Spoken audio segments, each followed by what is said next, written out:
going on, everybody? Jay here from Tap and Turn Gaming, coming at you today with another EDH deck tech.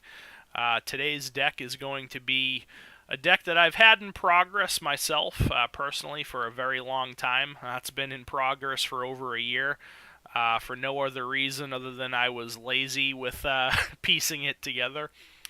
But I'm bringing it to you here today because I've just about got all the pieces for it for paper. But I also wanted to try out a new little format for our deck tech videos. I know in the past we either kind of have a POV camera view of the cards in paper if we actually have it all built in paper. If we don't, we just show you a tappedout.net webpage with the deck list. So I wanted to try something a little bit different, spice things up a little bit, so you'll see some card imagery and background imagery. Hopefully it's more aesthetically pleasing than staring at a tappedout.net webpage. But again, today is for a deck that I've had in progress for a while, and that is for Mairsil the Pretender, which is a Grixis colored commander. It's a 4-cost 4/4 via 1 and Grixis colors for a legendary human wizard.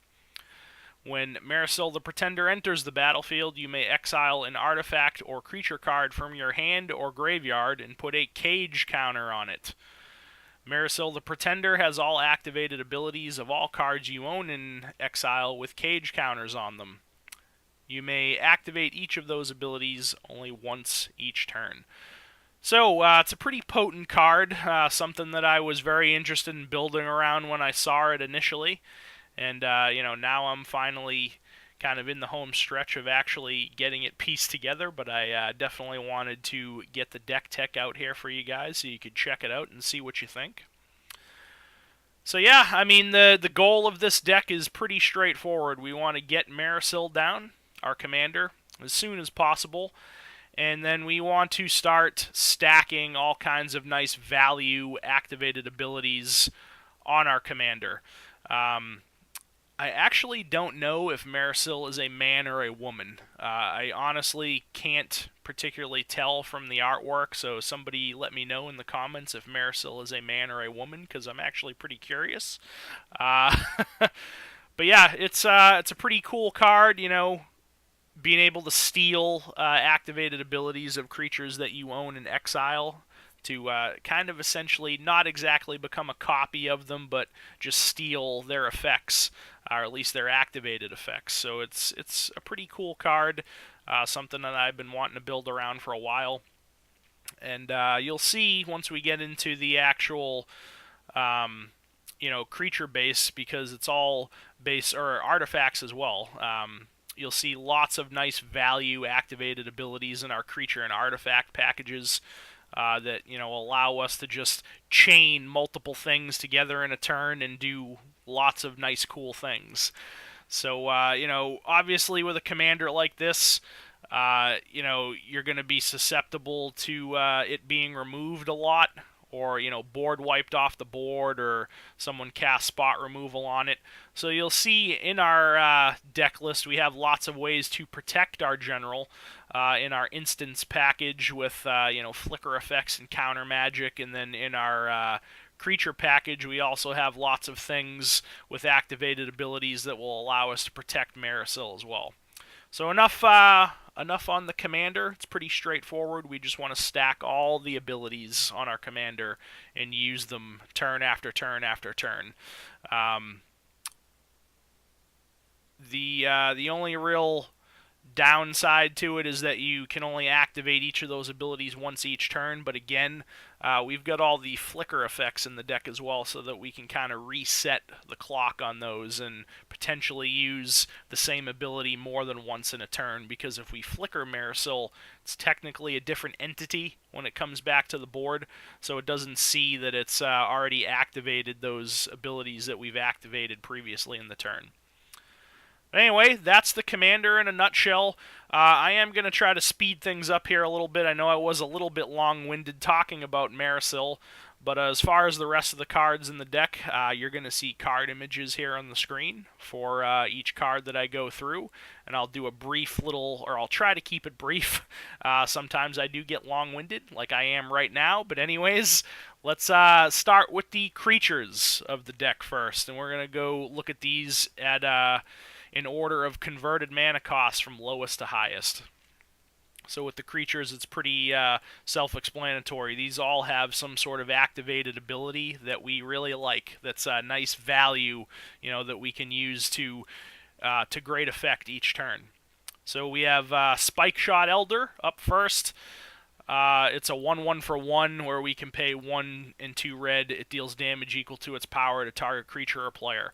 So if we cage this away, we get that ability. So Mairsil's a 4/4, so for 3 mana we can deal 4 damage to a creature or player. 4 damage will kill a pretty decent amount of creatures. Obviously not going to kill everything that you're going to see, but 4 damage is nothing to scoff at. And you can also do it to the opponent's face. Next we have House Guild Mage. 2 activated abilities on this. We can pay 1 and a blue and tap it. Target creature doesn't untap during its controller's next untap step, or we can pay 2 and a black and tap it to Surveil 2. So this is a new card from Guilds of Ravnica, and Surveil works actually pretty well in this deck. Not only does it allow us to kind of fix our draws and put what we want on the top of our deck, but anything that we might want to cage away, because Mairsil also does play with the graveyard, not just stuff from your hand. So, we can surveil something into the graveyard that we can, throw into a cage later on for Mairsil to get those activated abilities. So, pretty good card here. Then we have Magus of the Wheel up next. We can pay 1 and a red, tap it, sacrifice it. Each player discards their hand, and then draws 7 cards.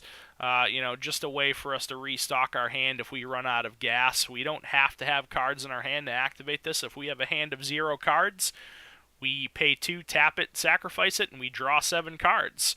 It does kind of help out our opponents in a way as well, but if they have a nice suite of cards in their hand, you could potentially kind of mess up their game plan by using this.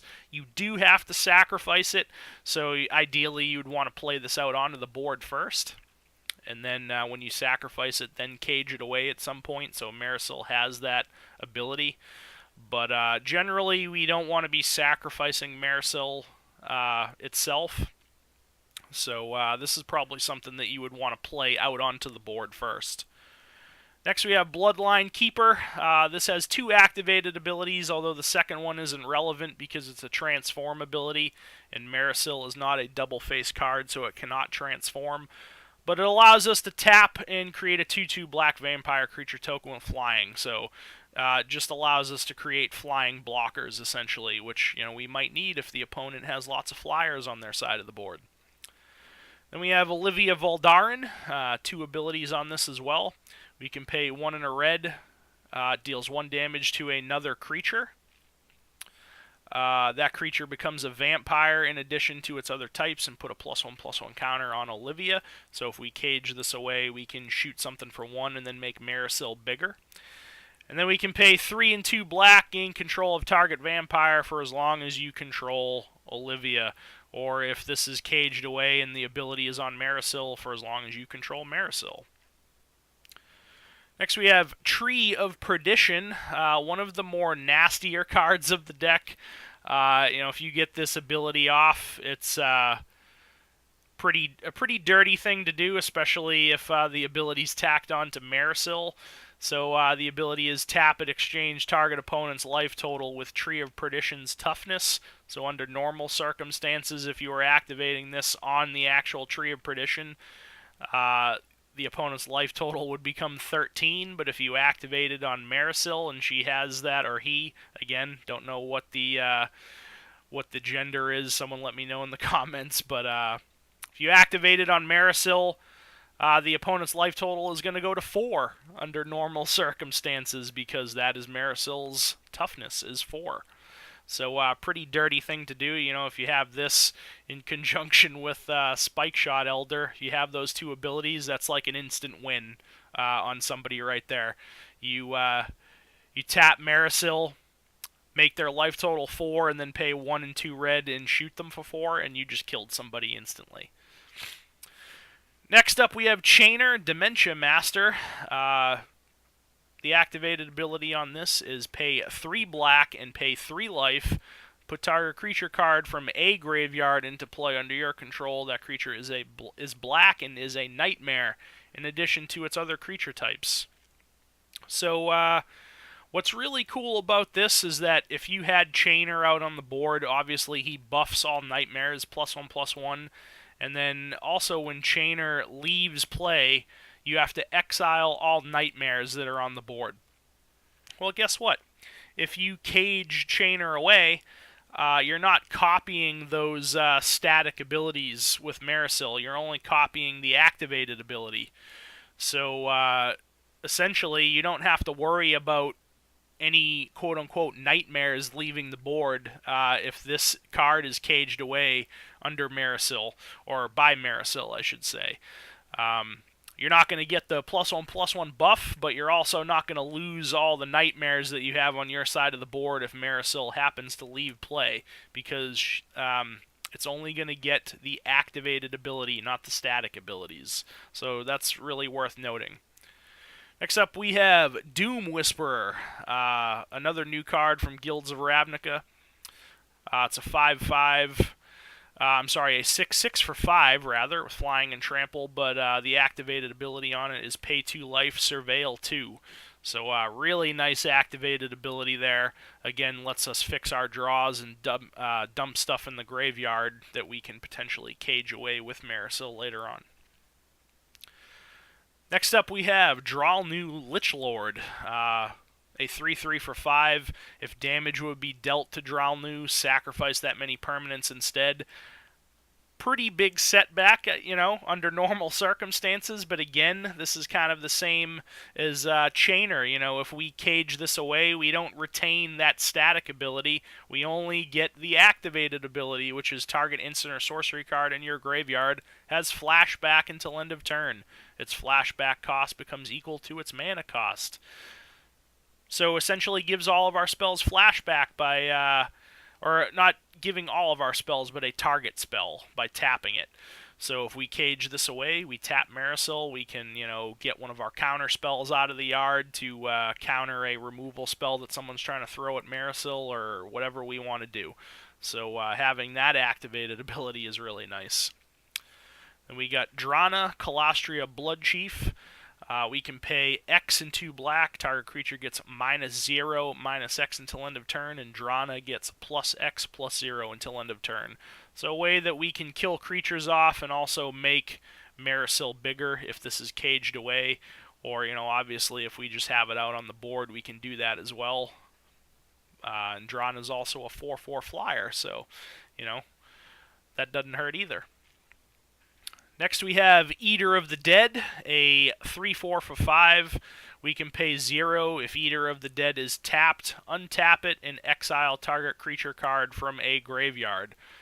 So if we use any of abilities that we have caged creatures away with, and Mairsil now has those abilities, if those abilities involve tapping Mairsil, we can use this to untap Mairsil and then use a different ability that requires a tap into the activation. And we can also exile cards from our opponent's graveyard in the process. So pretty nice ability to have there. Next up is Haven Ghoul Lich, a 4/4 for 5, where we can pay 1. You may cast target creature card in a graveyard this turn. When you cast that card this turn, Haven Ghoul Lich gains all activated abilities of that card until end of turn. So pretty nice to tack on to Mairsil, being able to rip any creature card out of any graveyard. That can be our opponent's graveyards as well. Being able to cast it, and then Mairsil then gets all of the activated abilities of that card, on top of probably all the other abilities that it's got already from stuff we've caged away. Very nice. Mercurial Chemister is up next, a 2/3 for 5. 2 abilities here. Pay a blue, tap it, draw 2 cards, or pay a red, tap it, discard a card. Deals damage equal to deals damage to target creature equal to the discarded card's CMC. So not only does it draw us cards, but it allows us to deal damage to creatures by discarding a card, and then it deals damage equal to the card's cost. So really nice card overall for this deck. Draws us cards and pitches stuff into the graveyard that we can cage away later and deals damage in the process. Next up we have Fling, a 3/3 for 5 with lots of abilities, which is why we really like it. Pay a blue, untap it. Pay a blue, it gains flying. Pay a blue, it gains shroud. Pay 1, it gets +1, -1, or pay 1, it gets -1, +1. So 5 activated abilities on this one card. So if we cage this away, not only can we untap Mairsil, we can give it flying, we can give it shroud, or we can pump up its power and decrease its toughness, or vice versa. So lots of activated abilities there. We really, really like this card a lot. We really like it a lot for the untap and the gaining shroud. Those are the two that we really, really like the most. Next we have Quicksilver Elemental, a 3/4 for 5. Pay a blue, Quicksilver Elemental gains all activated abilities of target creature until end of turn. So if our opponent has something scary on their side of the board with a nice activated ability that we want to have, this is why this is in the deck. We can cage this away, and then we can steal activated abilities of other creatures out on the board. I mean, it could be our own creatures that we have, or it could be our opponent's creatures. So, really, really nice. Next we have Stitcher Geralf, a 3/4 for 5. We can pay 2 and a blue and tap it. Each player puts the top 3 cards of their library into their graveyard. Then you exile up to 2 creature cards, put into graveyards this way, and then you put an XX blue zombie creature token onto the battlefield, where X is the total power of the cards exiled this way. So just being able to get nice big fat bodies, potentially, to swing in with or use to block, just a way for us to generate some creature tokens so that we can, have stuff to block oncoming assaults from other opponents' creatures. Next up we have the Scarab God, a 5/5 for 5. We can pay 2, a blue and a black, exile target creature card from a graveyard, create a token that's a copy of it, except it's a 4/4 black zombie. If we cage this away, all of the other text on it is irrelevant because Mairsil will not get any of that text. It'll just get the activated ability. But if you have the Scarab God out on the board, it drains your opponent's for X life, and you scry X, where X is the number of zombies you control. And also when the Scarab God dies, it goes back to your hand at the beginning of the next end step. Which all around is a really nice suite of text on this card, but, we're probably going to be caging it away so we can have Mairsil have that reanimation ability, and that's from any graveyard. Next we have Torchling, very similar to Morphling. It's got the same amount of activated abilities, but they're a little bit different. So we've got pay a red, untap it. Pay a red, target creature blocks Torchling this turn if able. Pay a red, change the target of target spell that targets only Torchling. And then the last two are exactly the same as Morphling, pumping the power and decreasing the defense, or vice versa. So again, we like it because we can untap it, and we can basically swindle a spell away from touching Mairsil. If somebody goes to use a spot removal card on it, we can kind of pay that red and make it target something different, so our general doesn't bite the dust. And then we have Aetherling, another card very similar to Torchling and Morphling, except this one's a 4/5 for 6. We can pay a blue. We can flicker it, so exile it and then return to the battlefield under its owner's control at the beginning of the next end step. Pay a blue, it's unblockable, and then we get the the plus and minus abilities on the power and toughness. So we like this a lot because we can use it to flicker. So that resets all of the abilities on Mairsil. If we use some sort of ability, we can only use it once each turn. Well, we can flicker it out, and then it'll come back, and then we can use those abilities again. If we want to make it unblockable, we can do that as well. Next we have Arcanus the Omnipotent, a 3/4 for 6. Tap it, draw 3 cards, or pay 2 and 2 blue, return it to its owner's hand. So more ways to draw cards and more ways to kind of protect Mairsil in a way. It bounces it to our hand, but that'll beat paying commander tax all day long. If somebody tries to target Mairsil with some sort of removal, and if you don't happen to have a way to protect it, you can use this to bounce it to your hand so you can cast it again just for the 4 mana later on, instead of it dying and going to the command zone and then having to pay that commander tax. Eye Navigator is up next, probably one of the more potent cards in the deck as far as flicker goes. It's a 5/5 for 6 with Soul Bond, so when this comes in, you can pair it with a creature, another unpaired creature, when either enters the battlefield, and they remain paired for as long as you control both of them. And then as long as Eye Navigator is paired with another creature, each of those creatures has pay 1 and a blue, exile this creature, then return it to the battlefield under your control. So immediate flicker, not at end of turn flicker. So, again, more ways to protect Mairsil. This is something that we would probably want to have out on the board, so we can pair Mairsil with it. But, if it happens to go to the graveyard, we can obviously cage it away and then get that ability. Next we have Niv-Mizzet the Firemind, a 4/4 for 6 with flying. Whenever you draw a card, it deals 1 damage to target creature or player. That's all fine and good, but we can just simply tap it to draw a card. So if we cage it away, we get that ability on Mairsil to just tap to draw our card, which is not bad by any stretch of the imagination. Next we have Soul of New Phyrexia, a 6/6 for 6 with Trample. 2 activated abilities here. Pay 5, permanents you control gain indestructible until end of turn, or pay 5, exile Soul of New Phyrexia from your graveyard. Permanents you control gain indestructible. The second one, not so relevant.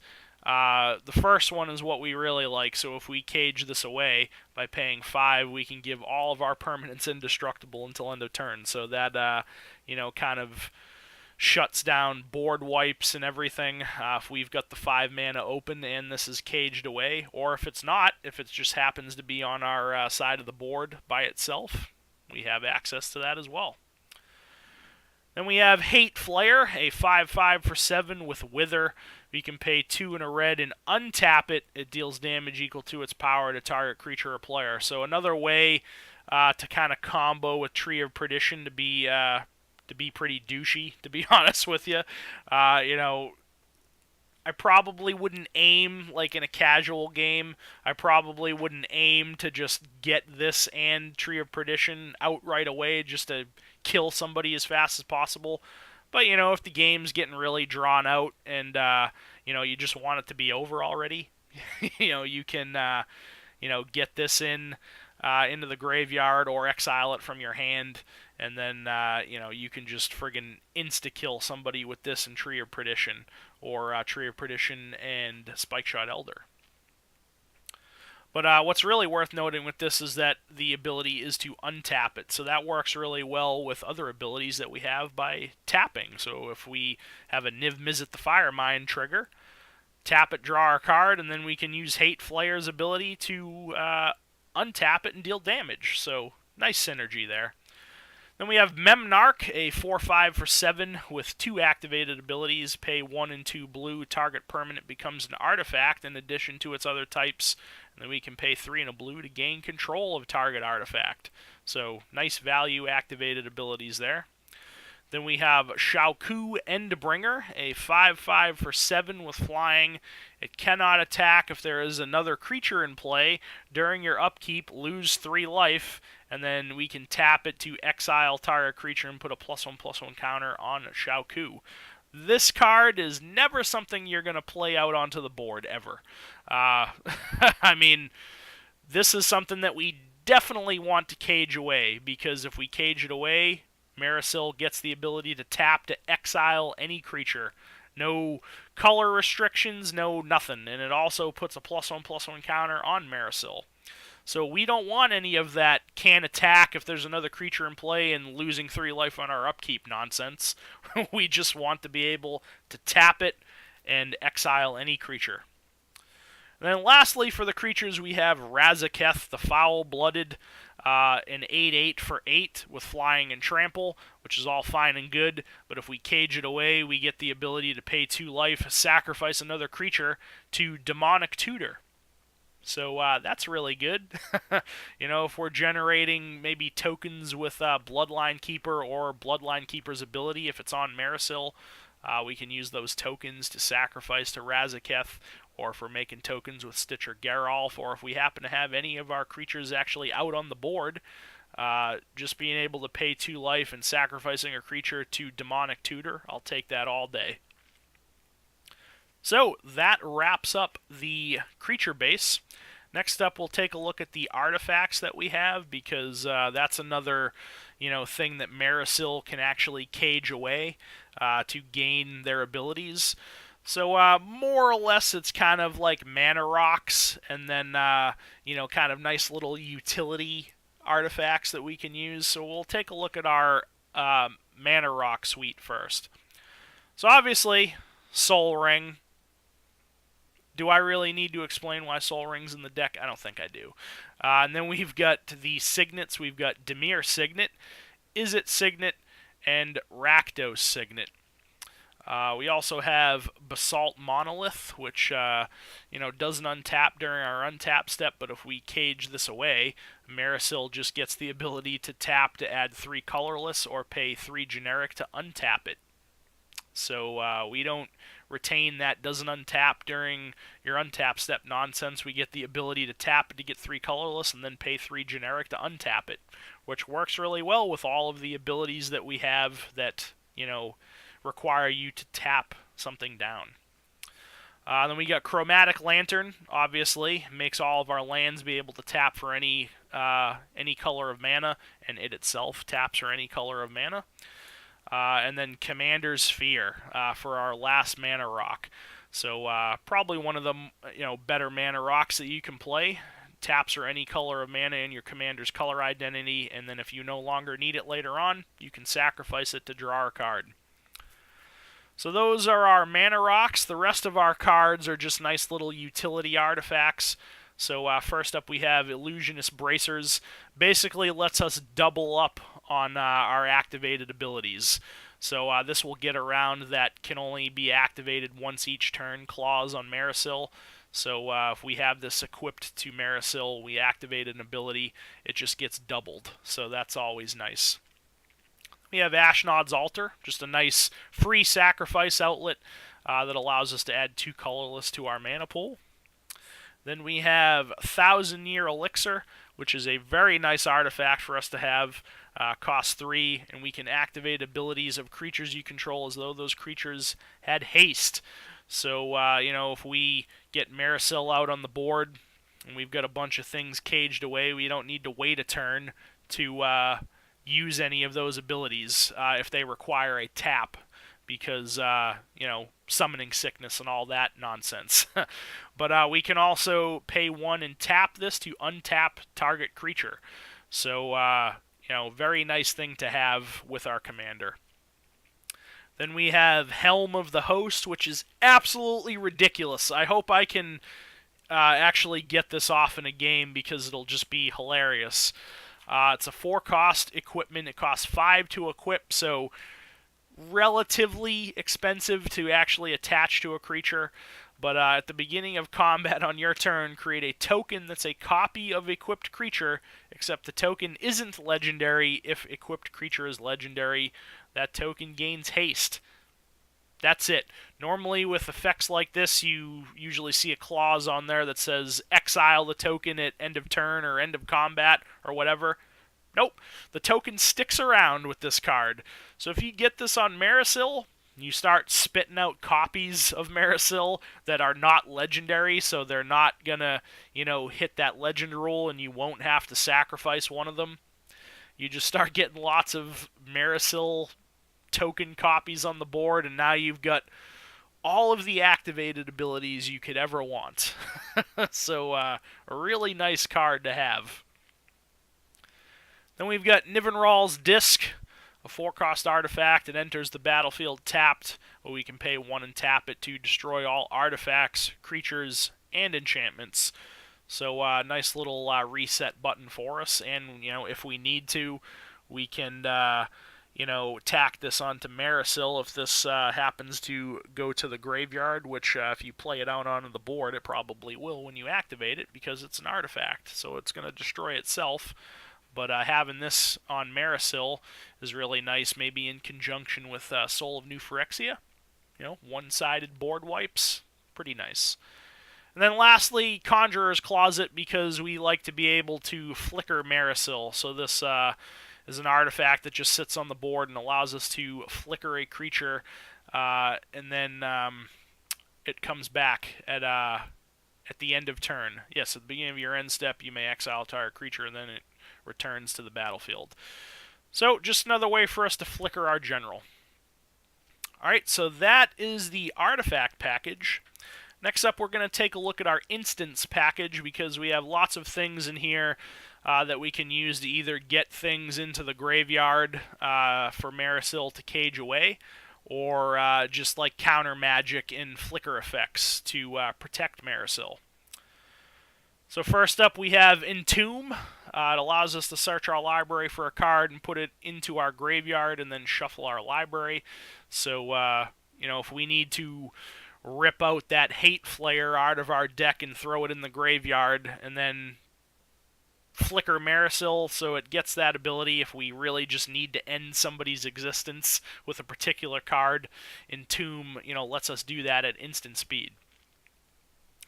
Then we're going to take a look at our counter magic. So we have Counter Spell, obviously, the classic. Counter Flux, 2 blue and a red to counter target spell you don't control, and this itself can't be countered by spells or abilities. We can also overload it by paying an extra 1 generic mana to counter each spell we don't control. So, if there's like a stack war going on, if someone's trying to do something and then someone responds and then someone else responds and then someone else responds, you can cast this to basically just say, no to everybody at the table. And it's going to counter everything that's on the stack, and then this can't be countered. Yeah. Nice little counter magic piece. Then we have Disallow, counters any spell activated or triggered ability. And then Sinister Sabotage, a new Guilds of Ravnica card, just counters any spell, and then we can surveil 1. So that's our counter magic. Next we'll take a look at our flicker effects. So we've got Essence Flux, 1 blue mana to flicker any creature, and then if that creature happens to be a spirit, when it comes back, it gets a +1/+1 counter. We're not really concerned with that. We just like it because it's a nice, cheap way to flicker Mairsil. And then we've got Displace and Ghostly Flicker, which are essentially the same card for the same mana cost, except Ghostly Flicker will also hit artifacts and lands. Displace will only do creatures. So essentially the same card, but with Ghostly Flicker being a little bit better. So those are our flicker effects, and then we've got some removal. We've got Cyclonic Rift up first. If you're playing blue, you're probably playing Cyclonic Rift because it's so good. So for 2, you can bounce any non-land permanent to its owner's hand that you don't control. And then you can overload it for 6 and a blue to return each non-land permanent you don't control to its owner's hand. So basically a one-sided blue board wipe, essentially, if you overload it. Then we've got Terminate, just destroy any creature, can't be regenerated, for 1 black and 1 red. Then we've got Crosis's Charm, gives us lots of options. We can bounce a permanent, or we can destroy target non-black creature and it can't be regenerated, or destroy target artifact. So, for 3 mana, gives us lots of options. And then we have Hero's Downfall, destroy target creature or planeswalker for 1 and 2 black. And then lastly, we have Gifts Ungiven, which is a really nice card in the deck. We can search our library for up to 4 cards with different names and reveal them. Target opponent chooses 2 of those cards, put the chosen cards into your graveyard and the rest into your hand. So essentially you can rip out any 4 creatures and or artifacts, and then your opponent has to choose 2 of them. The chosen ones go into your graveyard, the other ones go into your hand. Well, it's not really a big deal if they go to your graveyard, because Mairsil can just throw them in a cage even if they're in your graveyard, and then the other 2 go into your hand. So most of the time you're probably going to be picking stuff that you want to cage away, so Mairsil gets the abilities off of them. So that's our instance. Next up, we'll take a look at our sorceries. It's a very short list. We only run 3 sorceries. We run Buried Alive. Lets us search our library for 3 creature cards, put them into our graveyard, then shuffle our library. Fabricate lets us search our library for an artifact, reveal it, and put it into our hand, and then shuffle. And then lastly, Diabolic Tutor, search our library for a card, and put it into our hand, then shuffle our library. So more or less 3 tutor effects, with Buried Alive being tossing stuff in the yard, Fabricate lets us fetch up an artifact, and then Diabolic Tutor lets us fetch up anything. So that's our sorceries. Next up, we'll take a look at our enchantments, which is an even shorter list. We only run 2. We run Phyrexian Arena for that extra card draw every turn, and then we run Leyline of Anticipation, which allows us to cast non-land cards as though they had flash. So, pretty nice thing to have, being able to cast our sorceries or our creatures or our artifacts as though they had flash.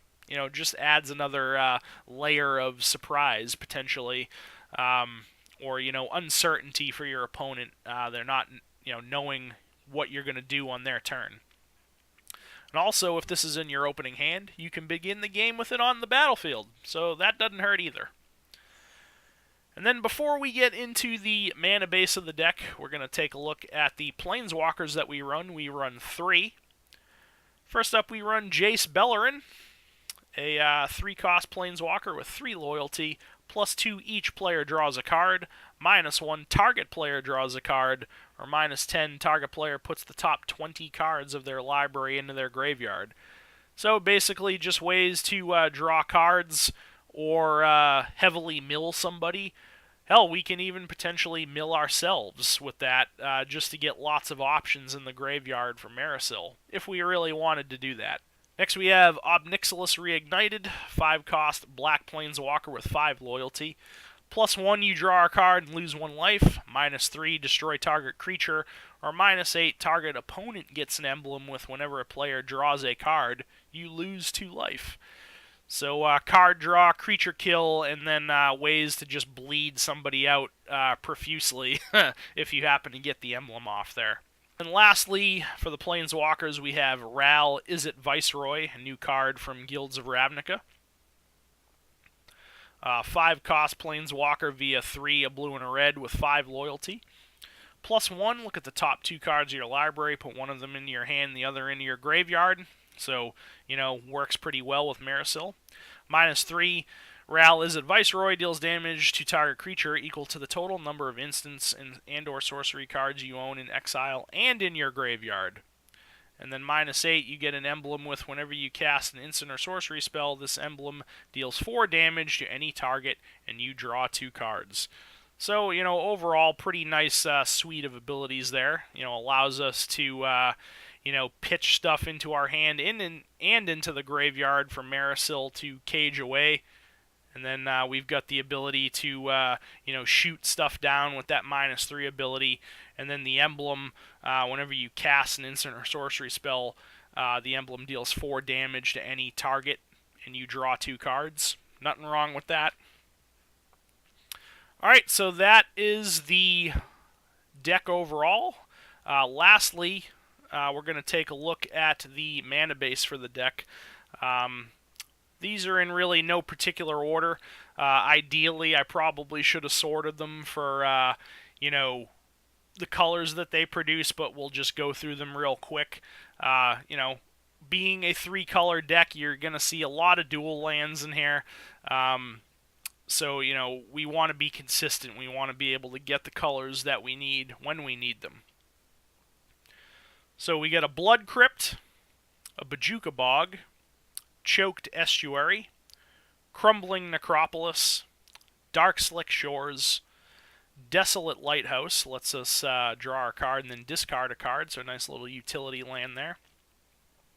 Dragon Skull Summit, Drown Catacomb, Evolving Wilds, Foreboding Ruins, Grixis Panorama, Halimar Depths, nice little utility land as well, lets us look at our top 3 and put them back in any order that we want.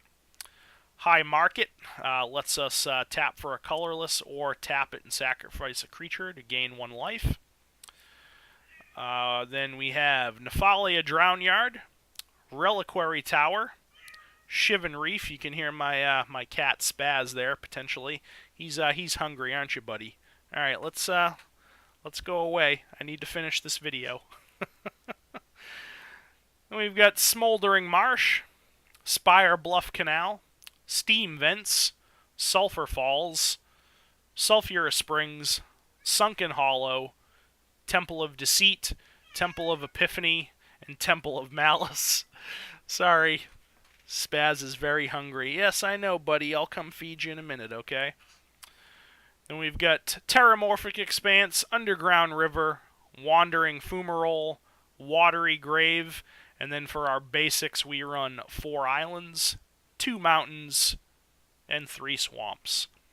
So that rounds out the deck, guys. I hope you enjoyed it. Let me know what you think of this deck in the comment section down below. If there are any suggestions for cards that you know, maybe you've seen played in a Mairsil the Pretender deck. You know, let me know in the comments down below. I really do like to hear your comments and suggestions for the decks that I showcase to you. But yeah, I mean, that's the deck in a nutshell. So if you enjoyed this video, hit that thumbs up button. It really does help out a lot. Go on and crush that subscribe button as well if you're not already subscribed to our channel, Tap and Turn Gaming. Derek and I really do appreciate that. And if you want to get notified each and every time we upload a brand new video here on Tap and Turn Gaming, go on and click that little bell icon next to the subscription button, and then you will get notifications each and every time we upload a brand new video. So, with that said, this has been Jay with Tap and Turn Gaming, and this has been my Mairsil the Pretender deck, also with a little new flashier, fancier format for the deck tech, so I hope you did enjoy that as well, and we'll catch you later in the next video. Thanks a lot for watching.